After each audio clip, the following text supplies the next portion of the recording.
چونکہ ہم تضابیت جو ہے وہ والی چیزیں زیادہ کھاتے ہیں۔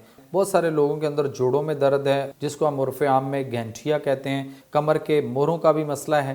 آج جو ہمارا ٹاپک ہے وہ جوڑوں سے ریلیٹڈ ہے، ہماری جوڑوں، پٹھوں اور خاص طور پہ جو ہمارے ہڈیوں کے مسائل ہیں۔ بہت سارے لوگوں کے اندر جوڑوں میں درد ہے اور بہت سارے لوگوں کے اندر ہڈیوں کا ٹیڑھا پن آتا ہے اور اپنی جگہ ہڈیاں جو ہیں وہ چھوڑتی ہیں، جوڑ ہمارے ٹیڑھے میڑھے نظر آتے ہیں جس کو ہم عرف عام میں گھنٹیا کہتے ہیں۔ بیسیکلی یہ آر اے فیکٹر، ریوماٹائڈ آرتھرائٹس جس کو ہم کہتے ہیں، یہ بھی ہوتا ہے، آسٹیوپروسس بھی ہوتا ہے اور کئی ساری چیزیں ہیں جس میں ہمارے کمر کے موڑوں کا بھی مسئلہ ہے، ہمارے موڑے، ڈسک سلپ اور کئی ساری چیزیں ہمیں سننے کو ملتی ہیں۔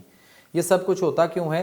چونکہ ہم تضابیت جو ہے وہ والی چیزیں زیادہ کھاتے ہیں۔ اس تضابیت سے کاربن بنتا ہے اور وہ جو کاربن ہے اس کے سائیڈ ایفیکٹ کہ ہمارے جوڑ اور ہماری ہڈیاں جو ہیں وہ بے جان ہوتی ہیں اور ان میں آسٹیوپروسس، ان کا ٹیڑھا پن اور بیٹھے بیٹھے خود ہی ہڈی کا فریکچر کر جانا اور کئی سارے مسائل جو ہمارے جوڑوں کے اندر آ رہے ہیں وہ سارے انہی وجوہات کی وجہ سے ہیں۔